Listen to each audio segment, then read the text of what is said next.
नमस्कार विद्यार्थी मित्रांनो, एमपीएससी ग्रुप सी 2026 ची जाहिरात अर्थात तलाठी भरती पण त्याच्यामध्येच आहे.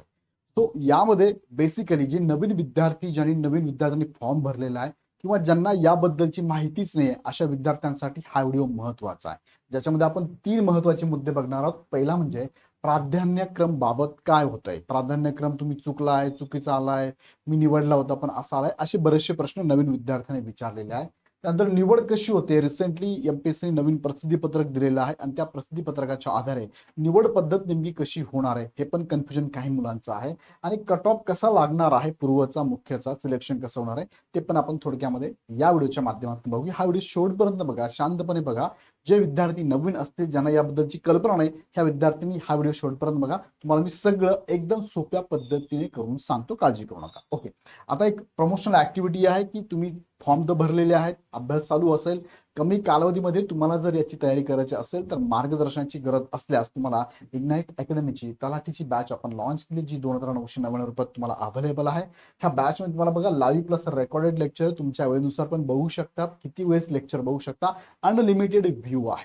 त्यानंतर ह्या बॅच मध्ये शिकवणे एकच मेंबर नाही, एकच फॅकल्टी नाही, एकच फॅकल्टी सगळे विषय घेत नाहीये, आपल्याला प्रत्येक विषयासाठी सेपरेट फॅकल्टी आहे. बऱ्याच ठिकाणी तुम्हाला असं जाणवेल की एकच जण सगळे विषय शिकवतोय. आता एमपीएससीचा अभ्यास आणि ह्या विषयाचा आवाका जर बघितला तर एकाला हे सगळ्या विषयामध्ये त्या डेप्थ पर्यंत घेऊन जाता येईल का? नाही. ह्या प्रत्येक फॅकल्टीचे डेमो लेक्चर तुम्ही बघू शकता, कन्सेप्ट त्यांच्या बघा. आम्ही फक्त वाचून दाखवत नाहीये, तुम्हाला कन्सेप्ट क्लिअर करून देतोय. कशा पद्धतीने प्रिव्हियस इयरला क्वेश्चन आले होते, कसे येऊ शकतात, काय ट्रेंड बदललेला आहे, कोणते टॉपिक महत्वाचे, प्रश्नांची पातळी कशी आहे, सिली मिस्टेक काय काय होतात, ह्या सगळ्या गोष्टी तुम्हाला ह्या बॅच मध्ये अवेलेबल आहे. तुम्हाला बघा यामध्ये स्टेट बोर्डचे बुकचं पूर्ण सारपणाने दिलेलं आहे, त्याच्या टेस्ट सिरीज पण आहे, पीवायक्यूच्या टेस्ट सिरीज आहे, तुमच्या जिल्हा लेवलला 5 टेस्ट आम्ही मोफत पण देतोय. सगळ्या गोष्टी तुम्हाला एकाच बॅच मध्ये जॉईन करू शकता. डेमो आणि टीम तुम्हाला महत्वाची, ही सगळे लेक्चर तुम्ही बघू शकता. आता मुख्य मुद्द्याकडे घेऊन जातो. बघा सध्या चालू जाहिरातीसाठी अशी असणार परीक्षा. बघा ही चालू जाहिरातीचं एमपीएससीने प्रसिद्धीपत्रक दिलं होतं, त्या प्रसिद्धीपत्रक त्यांनी सांगितलं होतं सध्या 10 वेगळ्या पदांसाठीची जाहिरात आलेली आहे. आणि ह्या जाहिरातीमध्ये सांगितल्याप्रमाणे हे 2 पद जर सोडले, एएमव्हीआयचं आणि सहाय्यक मत्स्य व्यवसाय विकास अधिकारी यांचं सोडलं तर बाकी सगळ्यांसाठी बघा हे 2 जर पद सोडले, दोघांनाच फक्त स्वतंत्र मुख्य परीक्षा आहे. मात्र पूर्व परीक्षा सगळ्यांना एकत्र आहे. पूर्व परीक्षा 10च्या 10 पदांना एकत्र आहे आणि 2 पदं सोडली तर 8 पदांना मुख्य पण एकत्र आहे. 2 पदांसाठी सेपरेट तुमची मुख्य परीक्षा होणार आहे. ओके, असं ऑलरेडी त्यांनी माहिती पत्रक दिलेलं आहे. आता याच्या अगेन्स्ट काय मुलांचे प्रश्न बघा. प्राधान्यक्रमाचा प्रश्न आहे की सर फॉर्म भरताना दिला होता मी, फॉर्म भरताना सपोज यांनी ज्या विद्यार्थ्यांनी ग्रुप सी चा सुरुवातीला फॉर्म भरला होता सुरुवातीला, आणि त्याच्यानंतर बघा सुरुवातीला म्हणजे त्यावेळेस किती पदं होती, 6 वेगळी पदं होती. नंतर परत जाहिरात आली, नंतर ऍड आली आणि त्यामध्ये अजून 4 पदं ऍड झाली, किंवा सुरुवातीला 5 होते, आय थिंक सो 5 होते आणि नंतर हे 5 ऍड झालेली आहे. सर मग मला सांगा की आम्ही इथं तर त्यांनी काय केलंय, ह्या ज्यांनी फॉर्म भरला होता ह्या विद्यार्थ्यांनी फॉर्म भरला होता, इथे मी लिहितो फॉर्म भरला होता, ह्या विद्यार्थ्यांनी परत फॉर्म भरायची गरज पडली का? तर परत गरज नाही पडली. त्यांच्या प्रोफाईलमध्ये जे त्यांचं प्रोफाईल होतं त्यामध्ये दिलेली जी इन्फॉर्मेशन होती त्या इन्फॉर्मेशन नुसार तुम्ही ह्या 5 पदांना ज्या ज्या ठिकाणी पात्र होत होता ती पदं तुमच्या काय झाली, त्या पहिले 5 पदं असतील त्यामध्ये ही 5 पदं तुमच्या पात्रतेनुसार ऍड झालेली आहे. पण काही जणांची ऍड होत नसेल, त्याचा अर्थ असा आहे की तुम्ही प्रोफाईल मध्ये भरलेली माहिती जी आहे ती अपुरी आहे, किंवा भरलेली माहिती तुम्ही भरलीच नाही माहिती, त्यामुळे तुम्ही ह्या पदांसाठी इथे पात्र झालेले नाही आहात. सो हा पण नीट विचार करा. याच्यावरती पण बरेचसे व्हिडिओ मी सेपरेट पण घेतलेले आहे. दुसरा, आता फॉर्म भरताना दिला होता प्रेफरन्स आणि काय झालं, मग त्यांनी हे 5 ऍड करून दिले तुम्हाला आणि हे 5 एमपीएससीने ऍड केल्यामुळे त्यांनी तुम्हाला असं काही प्रेफरन्स वगैरे विचारला आणि सर डायरेक्ट देऊन टाकला. काही काळजी करू नका, इथे प्राधान्यक्रम विचारत नाही. ते बघा फॉर्म भरताना तुम्हाला हा प्रश्न विचारत होता बघा, काय select the post you wish to apply, तुम्हाला कोणत्या पोस्टला अप्लाय करायचं ते सिलेक्ट करा असं विचारलं जात आहे. याच्यामध्ये तुम्ही हे वर खाली घ्या, 1 नंबर प्राधान्य 2 असं नाहीये, लक्षात घ्या. असं आहे का? नाही. मी याच्यावरती सेपरेट पण बोललोय, पण परत नवीन विद्यार्थी त्यांचे प्रश्न आमच्या टीमकडे भरपूर येतात. म्हणजे कॉल भरपूर असल्यामुळे ते कॉल फ्लो कमी करावा, मेसेज भरपूर असल्यामुळे तो मेसेजचा फ्लो कमी करावा, यासाठी हा सेपरेट व्हिडिओ मी घेतलेला आहे. सो नवीन विद्यार्थ्यांनी घाबरून जायची गरज नाहीये. हा प्राधान्यक्रम नाहीच आहे तुमचा. इथे फक्त तुम्हाला प्रश्न बघा वाचना वरती काय, select the post you wish to apply. भले तुमचं भरून झाल्यानंतर तुम्हाला जी प्रिंट आउट काढतात त्यामध्ये येतंय तुमचा प्रेफरन्स ऑब्लिक करून, सो काळजी करू नका, तो नाहीच तिथे, काळजी करू नका. सो इथे जे आहे ना इथे फक्त तुम्हाला कोणत्या पोस्टला अप्लाय करायचं आहे एवढीच माहिती भरायची, बरोबर. मग तुम्ही फॉर्म भरताना केला असेल काही विद्यार्थी काय केलं असेल, हे असं वरती खाली करत केलं असेल, काही हरकत नाहीये, त्यांनी काही फरक पडणार नाही, लक्षात घ्या. ओके. त्यानंतर नवीन जागांसाठी एमपीएससीने स्वतःहून प्राधान्यक्रम दिलाय. मग त्यामुळे मुलं म्हणतात सर मग एमपीएससी दिलाय, आमचं तर नव्हतं असं, मला तर एमव्हीआय पहिले पाहिजे, मला तलाठी पहिले पाहिजे.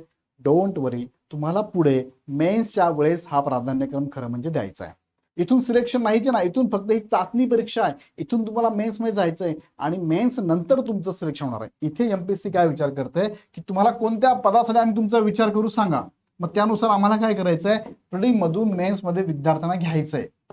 प्राधान्यक्रम विचारत नाही घेते, तुम्ही कोणत्या पदासाठी खरंच अप्लाय करणार आहात. म्हणजे काहींचं असतं ना की सर मला ना टेक्निकल असिस्टंट नाही व्हायचं, सर झालं तुम्ही जाणारच नाही, मग कशाला घ्यायचं, मी याला कॅन्सल करून टाकतो. सर मला ना इंडस्ट्रियल इन्स्पेक्टर व्हायचं नाहीये सर, मला नकोय ते पद, म्हणून तुम्ही अप्लाय करताना विचार करा कोणत्या पदांसाठी पाहिजे. जनरली आपण सगळ्याच पदांना अप्लाय करणार, तो भाग वेगळा, तरी पण एमपीएससीने विचारलंय. काही मुलं स्पेसिफिक आहे, सर मला हे कोणतीच पदं नकोय, मला फक्त एमव्हीआय पाहिजे, त्यामुळे मी बाकीच्या पदांना अप्लाय करत नाही, माझा विचार ते करूच नका तुम्ही, असे पण काही मुलं असू शकतात. सो त्यांनी हा ऑप्शन तुम्हाला दिला, दॅट्स, बाकी काही नाही याच्यामध्ये, प्रेफरन्स अजिबातच नाही. आता पुढे मुद्दा घेऊन जातो बघा, निवड आणि निकाल कसा लागणार आहे, निकाल किंवा निवड कशी होणार आहे बघा. पूर्वमधून मुख्यला निवड कशी होते, तर प्रिलिम मधून मुख्यला निवड होताना एकूण पदांच्या 18 कधी कधी 20 पट, लिखित स्वरूपात जरी 12 असेल पण घेताना मात्र ते 18 ते 20 पट उमेदवार पूर्वमधून मुख्यला घेतात. उदाहरणार्थ तलाठीसाठी मी विचार केला की तलाठीसाठी 1500 जागा मी इथे घेतो, 1549 पण 1500 घेतो, 1500 याच्या 20 पट विचार केला तर साधारणतः 15 दुने 30,000, 30,000 उमेदवार मुख्य परीक्षेला जातील. म्हणजे 30,000 कसे असेल बरं विद्यार्थी मित्रांनो, तर कॅटेगरी वाईज असेल, समांतर आरक्षणानुसार असेल. उदाहरणार्थ मी घेतलं ओबीसीला जागा मी म्हणतो 100 आहे, मग 100चे किती 20 पट उमेदवार, ओबीसीचे किती जाणार, मग 2,000 उमेदवार मेन्सला जाणार आहे. किंवा समांतर आरक्षण घेतलं की ओबीसी मध्ये फिमेल साठी जागा आहे, फॉर एक्झाम्पल 30 जागा आहे, मग किती जाणार महिला, ओबीसी महिला 30च्या 20 पट केले, मी 30च्या किती केले 20 पट केले, म्हणजे किती 600 विद्यार्थी महिला मेन्सला जाणार. असं प्रत्येक कॅटेगरीनुसार, प्रकल्प, प्रोजेक्ट अफेक्टेड, दिव्यांग असेल, एक्समॅन असेल, स्पेशल काय म्हणजे स्पोर्ट पर्सन असेल, हे सगळ्यांच्या बाबतीत, ओबीसी एससी एसटी जनरल, जे सगळ्यांच्या बाबतीत हे 20 पट उमेदवार दिले जातात.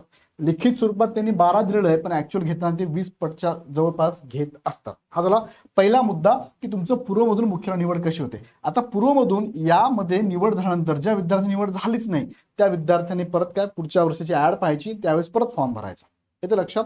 हा, आता पुढे घेऊन जातो दुसरा मुद्दा, मुख्य कुणाला देता येणार आहे, तर ज्यांची निवड प्रिलिम मधून मेन्सला झाली तेच विद्यार्थी मुख्य परीक्षा देऊ शकतात. प्रिलिमला ऑल सगळे स्टुडंट एक्झाम देऊ शकतात, पण मुख्य मात्र काय, ज्यांची निवड झाली तेच विद्यार्थी मुख्य देऊ शकतात. मुख्य परीक्षा कधी आहे, तर त्यांनी डेट टेंटेटिव्ह दिलेली आहे 27 डिसेंबर. आता तुम्हाला माहिती, पूर्व आहे 25 ऑक्टोबर आणि मुख्य आहे 27 डिसेंबर, म्हणजे फक्त 2च महिने तुम्हाला दिलेले अभ्यास करायला, हे पण नोट करा, 2 महिन्यात तुम्हाला अभ्यास करायचा आहे. आणि तुम्हाला माहिती असेल की आता ग्रुप सी मध्ये जी परीक्षा पद्धती तीच तलाठीची आहे, फक्त मेन्स मध्ये तुमची एमव्हीआय आणि मत्स्य विकास अधिकारी यांचीच फक्त मेन्स वेगळी आहे, बाकी सगळ्यांची मेन्स सारखीच आहे, लक्षात घ्या, सगळ्यांची सारखीच आहे. अजून काय, फायनल निवड कशी होते, आता फायनल निवड कशी होते, तर मुख्य परीक्षेचे 400 मार्क आहे, कुणाचे जे 7 पद आहेत, सॉरी 8 पद आहेत ना, ह्या 8 पदांसाठी तुम्हाला मुख्य परीक्षा 400 मार्कांची. एमव्हीआयचा विचार केला तर मुख्य परीक्षा वेगळी आहे, बरोबर का नाही, मेन्स वेगळी आहे, मेन्स तुमची 300 मार्कांची आहे. ओके, सो 8 पद जे आहेत ना, ज्यामध्ये तलाठी पण येतात बघा, ह्या 8 पदांमध्ये तलाठी पण येणार आहे, इथपर्यंत बघा, हे 8 पद आहेत ना, ह्या 8ही पदांची मुख्य परीक्षा बघा, पूर्व पण एकत्र होणार आहे, मुख्य पण एकत्रच होणार आहे, दोघही पूर्व पण एकत्र, मुख्य पण एकत्र. इथे बघा त्यांनी सहाय्यक मोटर वाहन निरीक्षक म्हणजे एमव्हीआय आणि मत्स्य व्यवसाय विकास अधिकारी सोडलं तर उर्वरित सर्व संवर्गासाठी एकच मुख्य परीक्षा होणार आहे. हे पत्रक एमपीएससीने दिलेलं आहे. तर तुमची मुख्य परीक्षा एकत्रच होणार आहे. मग परत प्रश्न येतो की पूर्वमधून मुख्यला निवड होताना बघा, पुढचा प्रश्न मी तुम्हाला तोच टाकलाय की तुमचा कट ऑफ कसा लागेल, मग पूर्वमधून मुख्य जाताना सेपरेट लागेल का, ते पण मी तुम्हाला सांगतो. बघा, पुढचा प्रश्न माझा तोच आहे. बघा, पूर्व परीक्षेचा निकाल कसा लागेल, मग तर पूर्व परीक्षेचा निकाल लागताना बघा, पूर्व परीक्षेतील प्रशासकीय संवर्गाचा एकत्रित निकाल प्रसिद्ध करण्यात येईल. आता प्रशासकीय संवर्ग आता जे आलेली आहेत ना ऍड 10 पदांची, ह्या 10 पदांमध्ये 8 पद हे प्रशासकीय आहे, 2 पद हे तांत्रिकचे आहे. कोणते? एक आहे AMVIचं आणि दुसरं आहे AMVI आणि दुसरं आहे मत्स्य विकास अधिकारी आहे. मत्स्य विकास अधिकारी म्हणून आपण त्याला मी एम लिहितो फक्त. ह्या दोघांचीच फक्त काय सेपरेट लागेल कट ऑफ सेपरेट. मात्र जे 8 पद प्रशासकीय ना यांचे एकत्रित कट ऑफ लागणार आहे प्रिलिमचा. तुम्हाला सर हे कसं काय? म्हणजे तुम्ही बघा एखाद्या विद्यार्थ्यांनी तलाठीसाठीच फक्त अप्लाय केलाय, बरोबर आहे, किती पैकी 8 पदांपैकी एकालाच केलं, किंवा एखाद्याने 8 पदांपैकी तलाठीला पण केलं आणि एकाने क्लर्कला पण केलं, बरोबर आहे. सो तुमचा कट ऑफ लागताना इथे तुमचा विचार ह्या पदांसाठीच केला जाणार आहे, नो डाऊट. पण कट ऑफ हा एकत्रित लागणार म्हणजे कसा? कट ऑफ हा आता एकूण पदांच्या अगेन्स्ट, एकूण पद किती आहे आपण म्हणूया की एकूण पद समथिंग 5,500 आहे. 5,500च्या 20 पट उमेदवार जाणार आहे मुख्य परीक्षेला. त्यात कट ऑफ सेपरेट लावले. एम व्हायचे सपोज 431 पद मी वेगळे केले, किंवा मी राऊंड फिगर घेतोय, किंवा 100 पद वेगळे केले सपोज या 2 पदांची ही सोडली, तर उर्वरित पदांसाठी 20 पट उमेदवार मुख्यला जाणारच आहे. तो इथे विचारित करताना इथे ह्या 8 संवर्गाचा विचार करून इथे कट ऑफ लागणार आहे.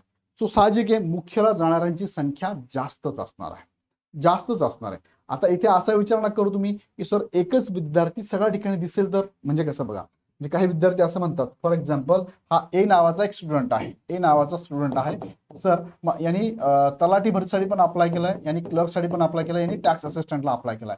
मग इथे 18 पट उमेदवार जाणार आहे, इथे 18 पट जाणार आहे, इथे पण 18 पट जाणार आहे. मग हाच विद्यार्थी सगळे हाच विद्यार्थी असेल ना, रिपिटेशन इथे इथे इथे नाही असा विचार तुम्ही करू नका. आता इथे एमपीएससी वेगळा विचार करते. एमपीएससी म्हणते की आम्ही सेपरेट डोकं काउंट करणार आहोत. डोकं तो विद्यार्थी एकच सगळ्या ठिकाणी नसावा, कारण कट ऑफ नुसार तू इथे पण जाणार आहे, इथे पण आहे, इथे पण आहे. मग तो 3 ठिकाणी असेल 18 पटामध्ये किंवा 20 पटामध्ये. मी 18 म्हणतो त्याला तुम्ही 20 पण घेऊ शकता 20 पटमध्ये. तर नाही, एमपीएससी काय करते, जेवढ्या जागा तेवढी डोकं आम्ही मोजणार आहोत, तेवढी डोकं मोजा. डोकं एकच विद्यार्थी 3 ठिकाणी नाही चालणार, सेपरेट आम्ही घेणार आहोत, असं पण एमपीएससीने मागे याच्यावरती प्रतिपत्रक दिलं होतं. सो ते पण लक्षात घ्या. सो ते कन्फ्युजन तुम्ही आणूच नका मनामध्ये. प्रशासकीय संवर्गाचा एकत्रित निकाल लागणार, मात्र प्रिलिमचा निकाल मात्र एकत्रित लागणार हे कन्फर्म झालेलं आहे. ओके. आणि तांत्रिक संवर्गाचा वेगळा, म्हणजे बघा तुम्हाला मी आताच बोललो हे दोघांचा वेगळा निकाल लागणार आहे. पुढे मुख्य परीक्षेचा निकाल कसा लागणार आहे, पुढे मला तेच सांगायचं तुम्हाला. बघा पुढचा मुद्दा तोच आहे, कट ऑफ कसा लागणार आहे. बघा मी आता काही मुद्दे बोललो. पूर्व परीक्षेचा कट ऑफ हा वेगळ्या पदांसाठी वेगळा लागणार का, तर नाही, नो, वेगळ्या पदांसाठी वेगळा नाहीये. तर पूर्व परीक्षेचा मी आता सांगितल्याप्रमाणे प्रशासकीय वेगळा लागेल आणि तांत्रिक वेगळा लागेल. आताच्या ऍडमध्ये 8 प्रशासकीय 2 तांत्रिकचे पद आहेत. AMVIचा वेगळा लागेल आणि मत्स्य विकास अधिकाऱ्याचा पण वेगळा लागणार आहे. मुख्य परीक्षा कट ऑफ कसा लागणार आहे, तर मुख्य परीक्षेचा कट ऑफ बघा त्यांनी इथे सांगितलेला आहे. बघा ह्या पत्रकामध्ये मुख्य परीक्षेचा निकाल संवर्ग सेवा निहाय प्रसिद्ध करण्यात येईल, म्हणजे तो सेपरेट असणार आहे.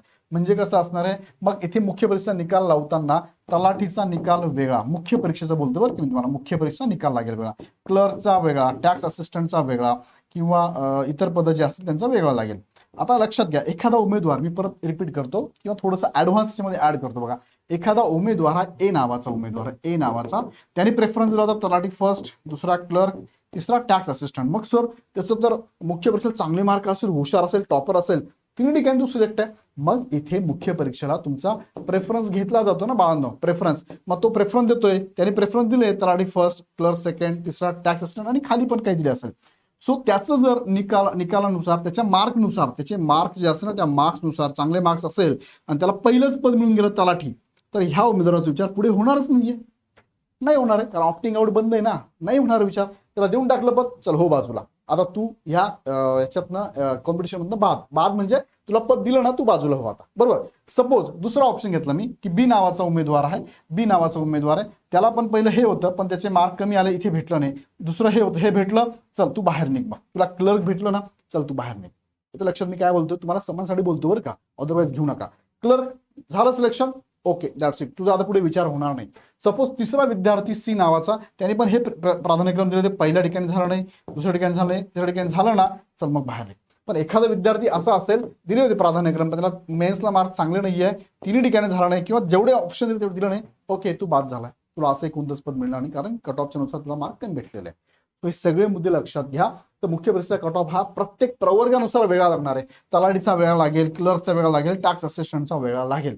सो प्राधान्यक्रम तुम्हाला मुख्यच्या वेळेस विचारले जाणार आहे, त्यावेळेस प्राधान्यक्रम देणं गरजेचं असेल आणि महत्वाचं असेल आणि तिथे देताना काळजी पण घ्यायची आपल्याला. तर टार्गेट मार्क किती असावे, मग प्रिलिमला किती असावे, मेन्सला हे पण प्रश्न आलेला आहे. सो मला कमेंटमध्ये टाका तुम्हाला काय वाटतंय. मी सांगत नाही आता, त्याच्यावर नंतर बोलूया, कारण त्याला किती फॉर्म येतात, तुमचं पेपर कसा होता याच्यावरती पण असतं. पण ढोबळ माने अगोदर विचार केला प्रिलिमचा, तर मी ढोबळ माने, आता तुम्ही सांगा काही पण सांगतात, साधारणतः बघा 40 ते 50च्या दरम्यानच लागणार किंवा 40 पेक्षा कमी लागू शकतो. पण 40 टार्गेट मिनिमम ठेवायला पाहिजे तुम्ही. 40 टार्गेट मिनिमम ठेवायला पाहिजे. तलाठी भरती काही प्रॉब्लेम नाही, तलाठी होऊन जाल तुम्ही. 40 मिनिमम ठेवलं पाहिजे. किंवा तुमचं मत काय मला कमेंटमध्ये नक्की कळवा. पण पेपर कसा आहे याच्यावर पण डिपेंड आहे. विद्यार्थी किती फॉर्म भरतात याच्यावरती पण डिपेंड असेल बरं का. आणि जर तुम्हाला एकदमच सर 100% सांगा की मला सिलेक्शन होऊ शकतं, असा किती मार्क असावा, 50 ठेवा. तुमचं 100% सिलेक्शन तलाठीमध्ये पण होईल आणि जे क्लेरिकलच्या पोस्ट आहे त्यामध्ये पण होईल. सो ही माहिती तुमच्यापर्यंत पोहोचवली. कशी वाटली मला माहिती कमेंटमध्ये कळवा. अजून काही शंका असेल आमच्या नंबरला कॉल करू शकता. अदरवाईज ॲप डाउनलोड करून डायरेक्ट तयारीला लागा, जबरदस्त तयारी लागा. जवळपास 6.5-7 लाखापर्यंत जितकी माहिती माझ्यापर्यंत आली, 6.5-7 लाखापर्यंत फॉर्म ग्रुप सीला आलेले आहे. ओके. सो अजून माहिती घेऊन तुम्हाला मी कळवतोच. अजून काही शंका असेल मला कमेंट बॉक्समध्ये टाका. आणि संध्याकाळी तुम्हाला लाईव्ह सेशन मी घेतोय. प्रश्न तुमचे उत्तरांचे सेशन नक्की अटेंड करा. पुन्हा आपण नेक्स्ट वेळमध्ये. धन्यवाद.